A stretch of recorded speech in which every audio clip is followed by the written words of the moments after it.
जय जय राम कृष्ण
सुकृताची जोडी जोडी होत सुकृताची जोडी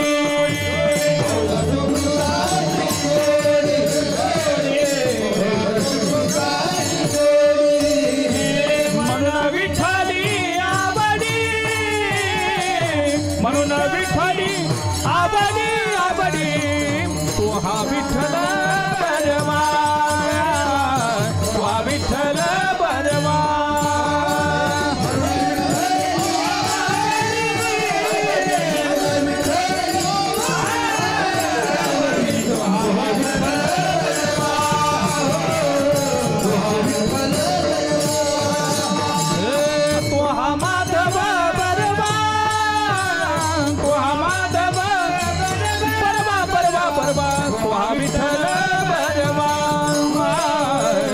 विठ्ठल परवा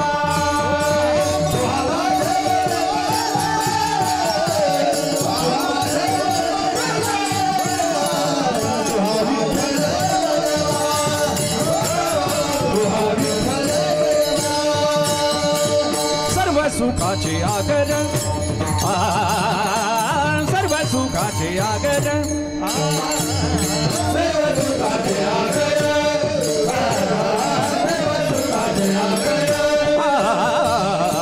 सर्व सुखाचे आगर सर्व सुखाचे आगर सर्व सुखाचे आगर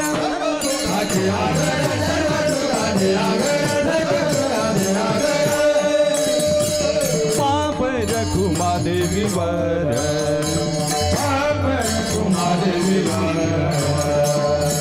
पाप रखुमा देवी वर तो विठ्ठल बरवा विठ्ठल बरवा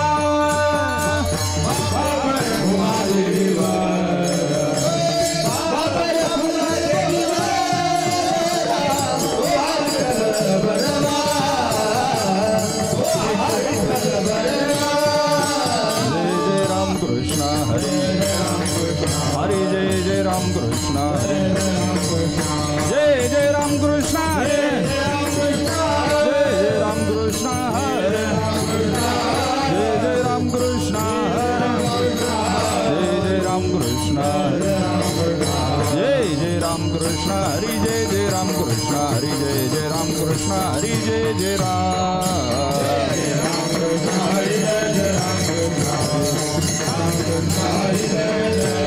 जय जय राम जय जय राम जय जय राम तिन्ही त्रिभुवनी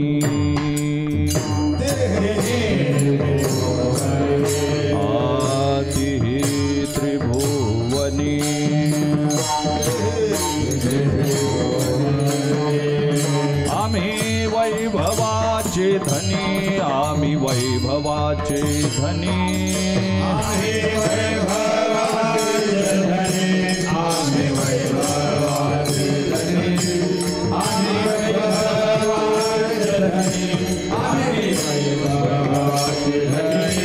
हाती आला गावडाव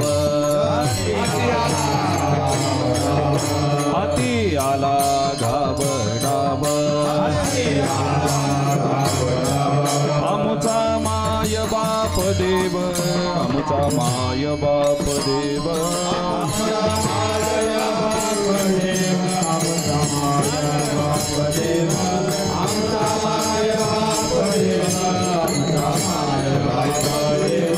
काय त्रिभुवनी बळ काय त्रिभुवनी बळ अंगी आमुच्या सकळ अंगी आमुच्या सकळ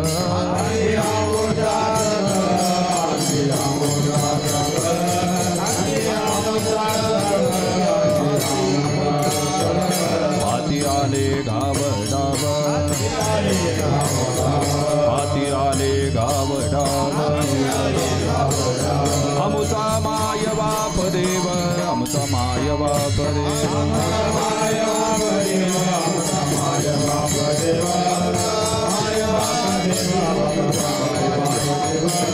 तुका म्हणे सत्ता तुका म्हणे सत्ता अवघी आमुचीच आता अवघी आमुचीच आता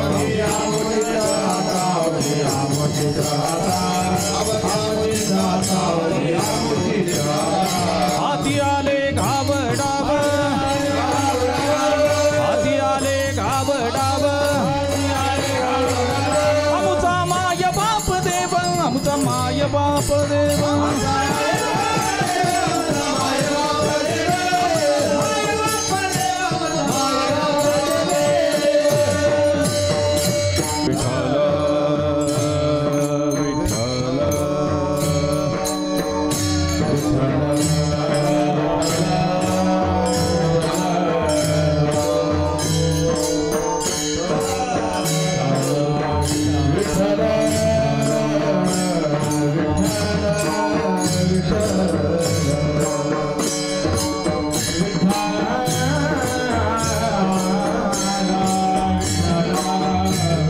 ताळी वाजवा माय बाप ताळी वाजवा भजन करा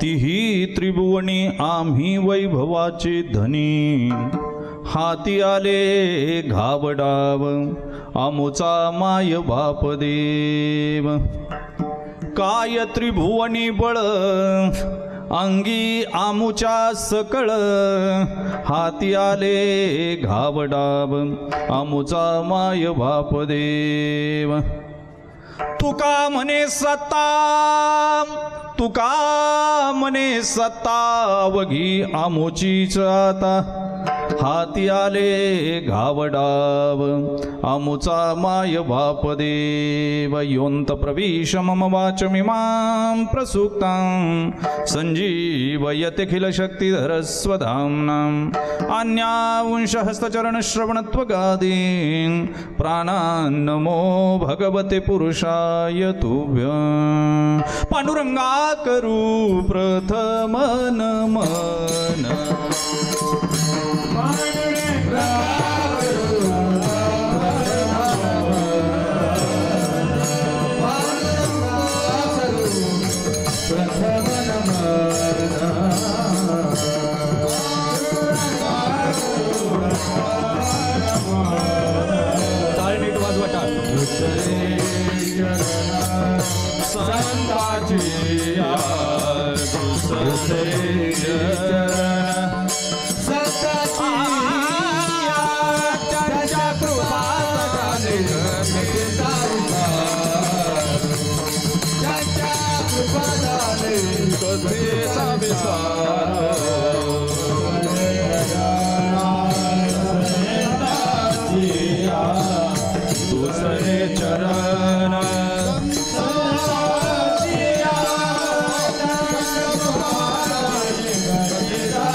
बाबाजी सद्गुरुदास तुकां अलंकापुरी रम्यशी हस्तनस्तं पदं भोजतेजं स्मृतिप्रदेशं विधीन्द्रादिदेवे सदा स्तूयमानं समाधिस्थमूर्तिं भज ज्ञानदेवं नमो सद्गुरु तुकया ज्ञानदीपा नमो सद्गुरु सच्चिदानन्दरूपा नमो सद्गुरु भक्तकल्याणमूर्ती नमो सद्गुरु भास्करा पूर्णकीर्ती तुकाराम तुकाराम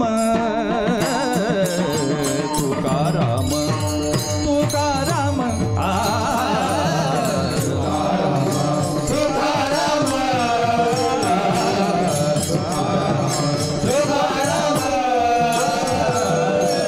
नाम घेता काव्यमा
बंधू श्रोते सज्जन जे अखंड सावधान जयाशी त्रिकाळाचे ज्ञान सदा सर्व काळ निराभिमानी आता बंधू संत सज्जन जे परमार्थाचे अधिष्ठान जयाचिनी पुण्य पावन गुह्य ज्ञान प्रगटले जणी तिही त्रिभुवनी आम्ही वैभवाचे धनी हाती आला घावडाव आमुचा माय बापदेव काय त्रिभुवनी बळ अंगी आमुच्या सकळ हाती आलय घावडाव आमुचा माय बापदेव तुका म्हणे सत्ता तुका म्हणे सत्ता अवघी आमुचीच आता हाती आले घावडाव आमुचा माय बापदेव इंद्राणीच्या काठावर ज्यांचा कर्मयोग फुलला 700 श्लोकांवर ज्यांनी 9000 उभ्या लिहिल्या आईच्या अंतःकरणानं भगवी पताका आडवी टाकून जगातले योगी पोचण्याचं काम केलं ज्ञानेश्वरी लिहून पूर्ण झाली अमृतानुभवाला पूर्णविराम मिळाला चांगदेव 65 गळ्यात उतरले हरिपाठ वारकऱ्याच्या कंठामध्ये गुंजराव करू लागला त्याचे तरंग इंद्राणीच्या पाण्यावर उमटले नभांगणाला भिडले नभांगणातून उद्घोष झाला आणि वारकऱ्याच्या मुखार विंदातून तुलसी दलाप्रमाणे हरिपाठ बाहेर पडला हरिमुखी म्हणा पुण्याची गणना कोण करी ज्ञानदादानं सद्गुरूपी दादा निवृत्ती दादाकडे पाहिलं. दादा रे, अवतार संपवा वाटतो. ज्ञानराजा, काम संपलं बाबा, आता अवघेची त्रैलोक्य आनंदाची आता चरणी जगन्नाथा चित्त ठेले. ज्ञानोबराय समाधिस्थ झाले. निवृत्ती दादानं शिळा सरकवली. महाराष्ट्रामध्ये ज्ञानाचा अंधकार झाला आणि पुढे काहीशे वर्ष महाराष्ट्र अंधारात चाचपडत राहिला. कुणी एका जन्माला येतो का, कुणी तुका जन्माला येतो का, कुणी ज्ञाना जन्माला येतो का, कुणी नामा जन्माला येतो का, आलाच नाही हो, आलाच नाही. जात्यात दाणे भरडावेत अशी महाराष्ट्र मूर्खाची माती. माणसं भरडत राहिली. माती रक्तरंजित झाली. आया बहिणीच्या अब्रूची लक्तर वेशीला टांगली. मूर्तीच्या विटंबना झाल्या. धर्म त्राही त्राही त्राही त्राही त्राही करू लागला आणि तेवढी विश्व नियंत्यानं खाली वाकून पाहिलं. धर्म संस्थापनार्थाय संभवामी युगे युगे असं म्हणत आपला श्वास, आपला प्राण, आपलं हृदय, आपलं ओज, आपलं तेज दक्षिण वाहिनी इंद्रायणीच्या तटावर देहू गावामध्ये सोडलं. ते जगद्गुरु तुकोबरायाच्या रूपानं. इंद्रायणी मोठी भाग्याची. 40 मैल धावली. लोणावळ्याला उगम पावली. निरेला जाऊन भीमेला मिळाली. पण या 40 मैल धावण्यामध्ये जगातल्या सगळ्या गंगेनं जिचा मत्सर करावा. मत्सर या शब्दाचा वैदांतिक अर्थ आहे मत्सरती इति मत्सराहा. माझ्यापेक्षा मागचा पुढं गेला की राहिलेल्याच्या मनामध्ये जे कंपायन, जे उद्भावन, जे स्पिरिट, जी स्पंदनं तयार होतात त्याला मत्सर असं म्हणावं. शरयूनं फक्त प्रभू रामचंद्रांना पाहिलं. यमुनेनं फक्त कृष्णाला पाहिलं.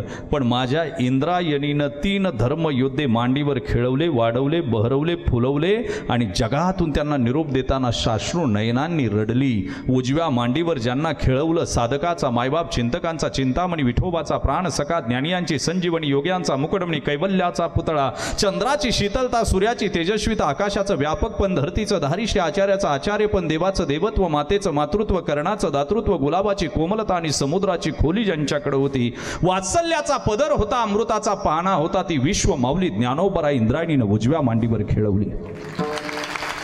मध्यभागी बापापेक्षा जास्त लढाया ज्यानं केल्या, 140 लढाया केल्या, पण एकही लढाई कधी हरला नाही. वयाच्या 13व्या वर्षी ज्याला 16 भाषा येतो, त्या हिंदी, इंग्रजी, हिब्रू, पाली, संस्कृत, मराठी, डच, पोर्तुगीज, आम्ल, वयाच्या 13व्या वर्षी नकशिक, बुद्धभूषण, सतशतक या ग्रंथांना ज्यांनी हात घातला, विद्वानांना 2025 मध्ये त्याच्यामध्ये तारे दिसतात. माझा राजा शहीद झाल्यावर कैक महाराष्ट्र, कैक वर्ष महाराष्ट्र बिगर कुंकवाचा, बिगर धण्याचा, बिगर मालकाचा, बिगर मंगळसूत्राचा, बिगर मांगड्याचा झुंजत राहिला. हे बळ सह्याद्रीच्या कणाकणात मराठी माणसांच्या मनामनात आणि महाराष्ट्राच्या धमण्यात भरण्याचं काम ज्या धाकल्या धण्यानं केलं, तो शंभू राजा इंद्रायणीनं मध्यभागी खेळवला मांडीवर. डाव्या बाजूला इंद्रायणीचं पाणी पिऊन ज्यांची वाणी तृप्त झाली, ज्यांच्या रसवंतीला बहर आला, ज्यांनी भंडारा भामचंद्र गोराड्याला भाऊबंद मानलं, दगडाचे टाळ केले, पक्षांना सुस्वरानं भजन आळवायला लावलं, 4200 अभंग निर्माण केले, त्याचे 28,000 चरण. एखाद्या पतिव्रता स्त्रीनं आपल्या पतीशिवाय आपल्या शरीराला कुणाचा स्पर्श होऊ देऊ नये, इतकी सावधानता, इतकी सजगता, इतकी शालीनता, इतकी सांस्कृतिकता ज्यांनी आपल्या वाणीमध्ये जोपासली. वाणीच्या जीवाग्रावर सरस्वतीला अधिष्ठान दिलं, व्यापकत्व केशवाच्या अधीन दिलं. आणि तुझी आणवाई नगा देवराया बहु आवडशी जीवापासून या. परमात्म्याशिवाय कुणाचा विचारच केला नाही, व्यभिचार वाणीनं होऊ दिला नाही. ते देहूचे निवासी वैराग्यवान साधू, खिशात नाही धान, समाजात नाही मान, घरात मुडकी खाट, पाणी प्यायला फुटका माठ, शेवटी वैकुंठाची वाट. आणि असा ज्यांचा परमार्थाचा थाट, ते देहूचे निवासी वैराग्यवान साधू डाव्या मांडीवर खेळवले इंद्रायणीनं. त्याच वैराग्यवान साधूचा अतिशय गाऊन दाखवलेला गोड अभंग कलशपूर्व किंवा या सेवेसाठी चिंतनाला जगद्गुरु तुकोबराय गाऊन दाखवलेल्या अभंगातून प्रतिपादित करतात की सामान्य व्यक्तीला देवाशी संबंध स्वप्नात सुद्धा जोडता येत नाही. तो देव भक्तानं कसा जोडला, पांडुरंगाच्या भक्तानं कसा जोडला आणि पांडुरंगाशी कोणता संबंध जोडला. या अभंगामधून देव खरंच आहे का, भक्त म्हणजे काय, देव म्हणजे काय, देवाशी संबंध जोडता येतो का, जोडता येत असेल तर तो कोणत्या प्रकारे जोडला जाऊ शकतो, याचं काहीसं चिंतन या अभंगातून पुढच्या 1-2 तासामध्ये आपल्याला करायचं. विठ्ठल विठ्ठल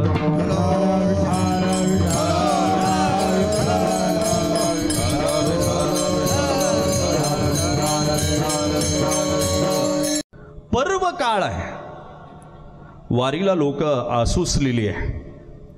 परमेश्वराच्या भेटीसाठी वारकरी आसुसलेला आहे तो हा संधी काळ. खरं तर अथांग समुद्र माझ्या पांडुरंगाकडे धाव घ्यावा अशी परिस्थिती प्रत्येकाच्या मनामध्ये उन्मळून येत असताना एवढंच नाही तर माऊलींच्या जन्मशताब्दी सोहळ्याला आता 750 वर्ष पूर्ण होत आहेत आणि 750 वर्षामध्ये पदार्पण करत असताना आज आपण एवढ्या बहुसंख्येने इथं चिंतन करत आहोत. परमदैवत कुलदैवत प्रत्येकाच्या हृदय आणि श्वासावर विराजमान असलेलं अतिशय जाज्वल्य असलेलं दैवत अवघा महाराष्ट्र ज्या देवाकडे पाहताना अतिशय भावयुक्त अंतकरणानं पाहतो त्या सुद्रिकेश्वराच्या या सप्ताहामध्ये आपण चिंतन करतोय. उत्तम नियोजन आणि झी टॉकीच्या माध्यमातून 7 समुद्राच्या पलीकडं हा सोहळा पाहिला जातो. हे पारगावकरांचं भाग्य आहे. विठ्ठल विठ्ठल.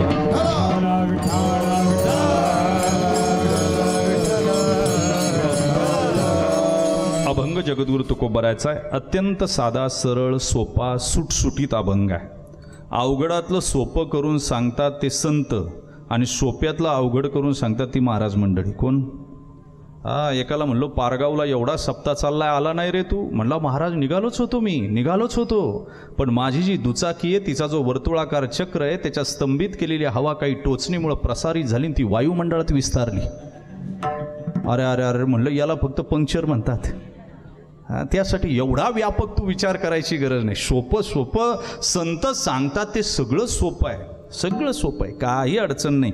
मला सांगा किती सोपं. गीता सांगूनच झाली होती की नाही मला सांगा बरं. कुणी सांगितली? सोमुखे आपण सांगतो श्री विष्णू श्री गीता हा प्रश्न अर्जुनेशी. भगवंतानं गीता का हो माऊली गीता सांगितल्यावर तुम्हाला ज्ञानेश्वरी लिहायची काय कारण? बरं गीता भगवंतानं सांगितली ना, तुम्ही का लिहिली परत ज्ञानेश्वरी? आणि बरं लिहिताना तुम्हीच गीतेचा गौरवोद्गार केला. गीता निष्कपट माय सांडोणी ताणे हिंडे जो वाय तव माय पित्याची भेट होय हा धर्म तुमचा. कोण बोललं माऊली?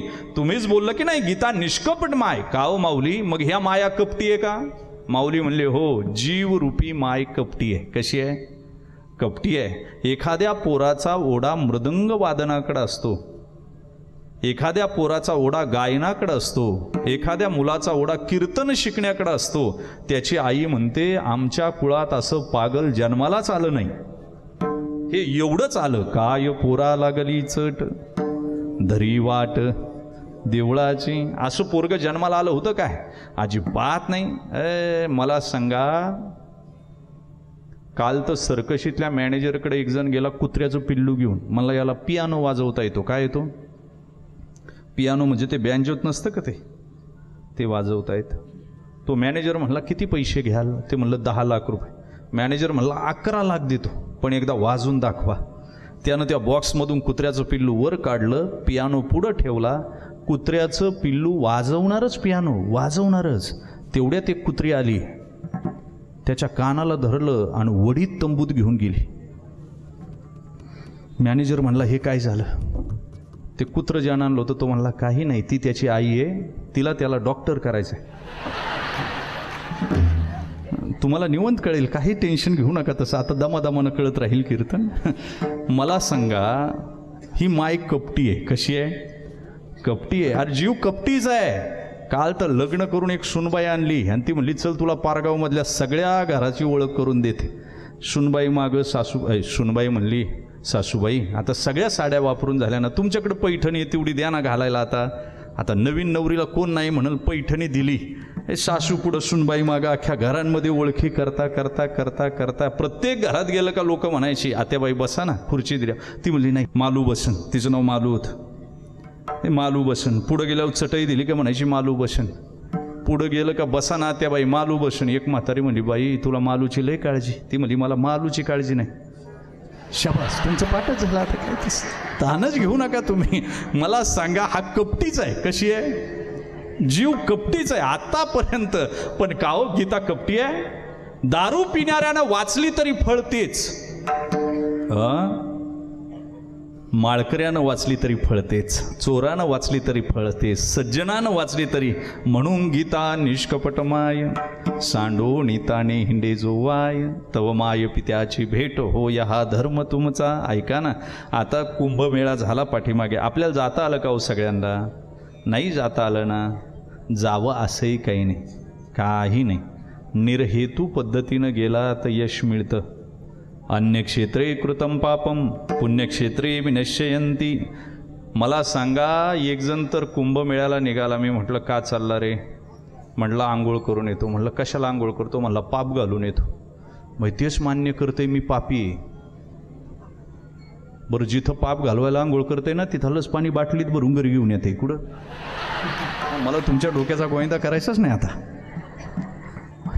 परत त्याचं गंगा पूजन करते. माऊली म्हणले तुम्ही रोज महाकुंभा स्नान करणार. सुप्रीम कोर्टाचं सायटेशन आहे. आणि माऊली म्हणजे सुप्रीम कोर्ट आहे. वारकरी संप्रदायाचं सुप्रीम कोर्ट कुठं बसलंय? आळंदीमध्ये. त्याला अपील नाही. एकदा त्यानं जर निकाल दिला, जजमेंट दिलं की पुढं अपील नाही, मग कुणी असू द्या. ते म्हणले तुम्हाला जायची गरज नाही हो, रोज महाकुंभा स्नान करणार रोज. फक्त तुम्ही ज्ञानेश्वरीची एक ओवी वाचित जा रोज, बस. आणि त्याला सायटेशन सांगू काय? ओव्या सांगून जातो. मिनले गंगा यमुनेचे ओघ, तेथे रसा झाले प्रयाग. येथोनी सुस्नात होत अवघे जग, मनोनी सर्व भावे न्हावे. येथोनी केशव प्रयाग पहावे, आणि येथोनी या संसारा द्यावे तिलोदक. तिलोदक द्यावे संसारा येथोनी. येथोनी केशव प्रयाग पहावे, आणि येथोनी सुस्नात व्हावे अवघे जग. कुणाची भाषा आहे? तुम्ही म्हणाल महाराज आम्हाला टाईम आहे का ज्ञानेश्वरी वाचायला? झोपून वाच, पालथ पडून वाच, पण वाच एकतरी होवी.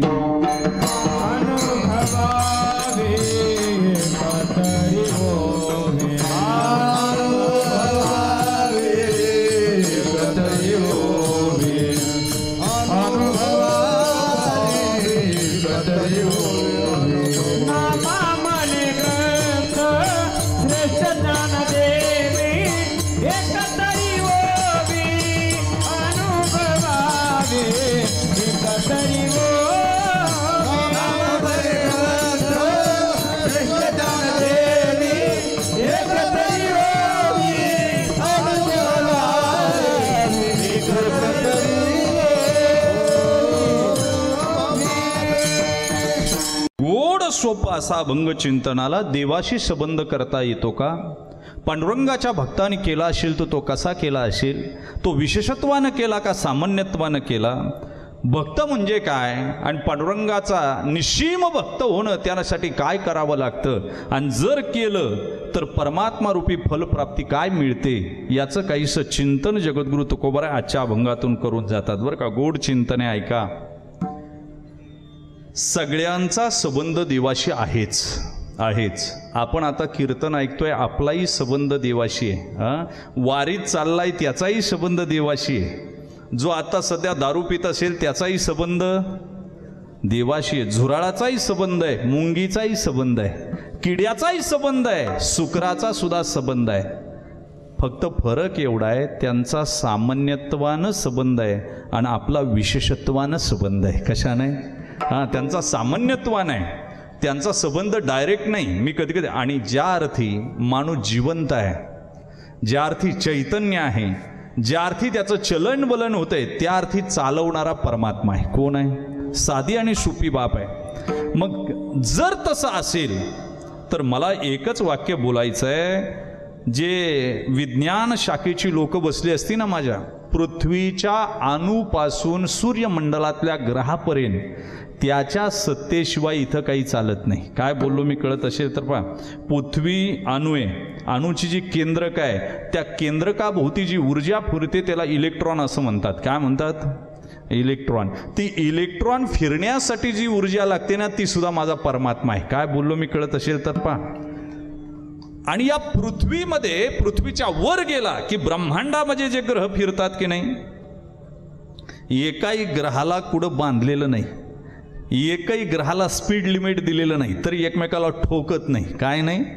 ज्ञानोबराय ज्ञानेश्वरीमध्ये ओवी वापरली. वांझेची आलेका कैशी जन्मपत्रिका, निळी नवी भूमिका केवी कल्पोपय. मला सांगा, अमृतानुभव फार गोड आहे. मला सांगा, एकदा वांझेच्या सगळ्या लेकांनी ठरवलं की आपल्याला आरक्षण पाहिजे. काय पाहिजे? आणि त्यांनी म्हणले कुठं मीटिंग घ्यायची? म्हणले पारगावमध्ये घ्या. ते म्हणले एवढी लोक महाराष्ट्रातून येणार, मंडप मोठा उभा राहायला लागेल. त्यातला एक जण म्हणला तुम्ही काळजीच करू नका, असा मंडप उभारतो, असा मंडप उभारतो, असा मंडप उभारतो, सगळ्या मंडपाला खांब हे सशाच्या शिंगापासून केलेले असतील. कशापासून? बरं म्हणले जमलं. जेवणाचं कसं काय? तो म्हणला मला 50 वर्षाचा अनुभव आहे, असे पदार्थ तयार करतो, प्रत्येक पदार्थ काश्मिनीच्या तुपातून तळून निघालास. तिसरा एक म्हणला वाढायचं कसं काय, एवढी लोक येणार? तो म्हणला वांजीच्या सुना काय करू नये, आपल्या बायका वाढतील सगळ्या. काय करतील? आता तुम्हाला हे जर खरं वाटलं असेल तर जग खरं समजा, आणि हे जर खोटं वाटलं असेल तर ब्रह्म सत्य जगत मिथ्य एवढंच समजा. अरे वांझेला लेकरच नाही तर त्यांची कुठून जन्मपत्रिका, आणि कुठं त्यांचा मेळावा, आणि कुठं आरक्षण? सशाला शिंगच नाही तर त्याच्यापासून कुठं खांब, आणि काश्मिनीला स्तनच नाही तर तिचं तूप कुडून, आणि जर हिलाच लेकरं नाही तर तिच्या सुना वाढतील कुडून? विठाला विठाला.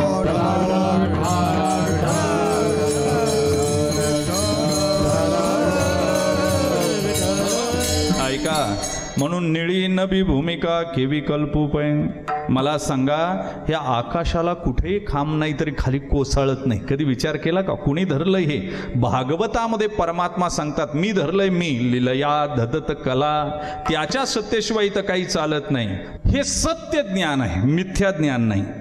आणि हे सत्यज्ञान फक्त महाराष्ट्रामध्ये वारकरी संप्रदायाच्याच व्यासपीठामधून आणि कीर्तनांमधून मिळू शकतं. वाक्य ध्यानात ठेवा.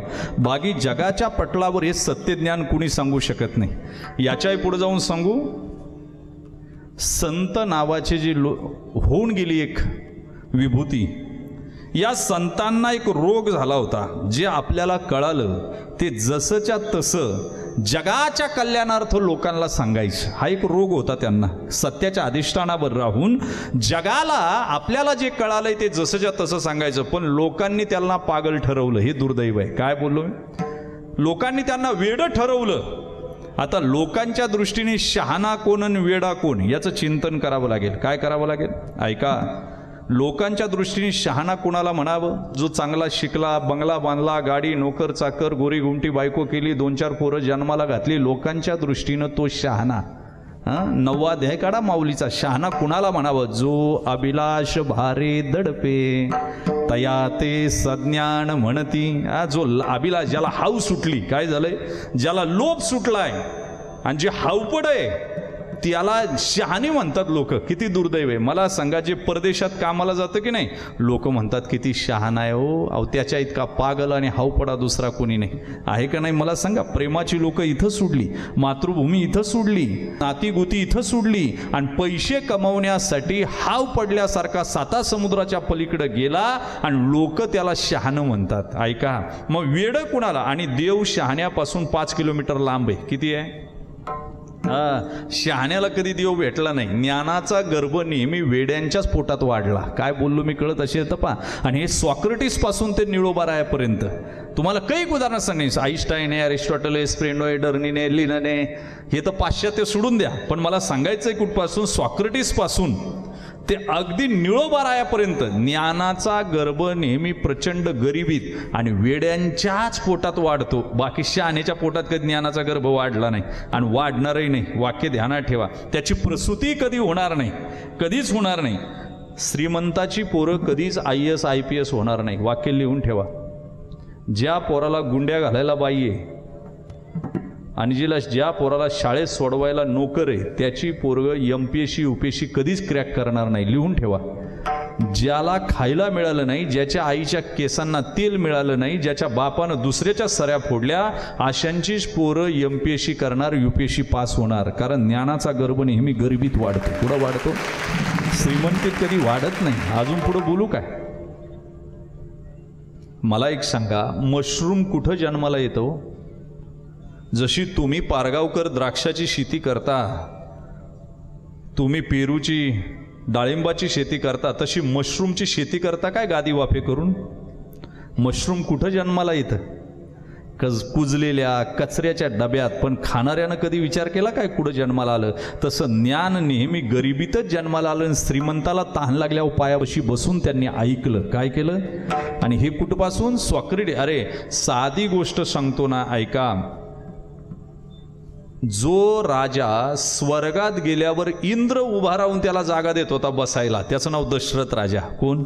अर्ध आसन देत होता. पण ते वशिष्ठांपुढे हात पसरते भीक मागते की मला ज्ञान द्या. सम्राट कोण मला सांगा बरं.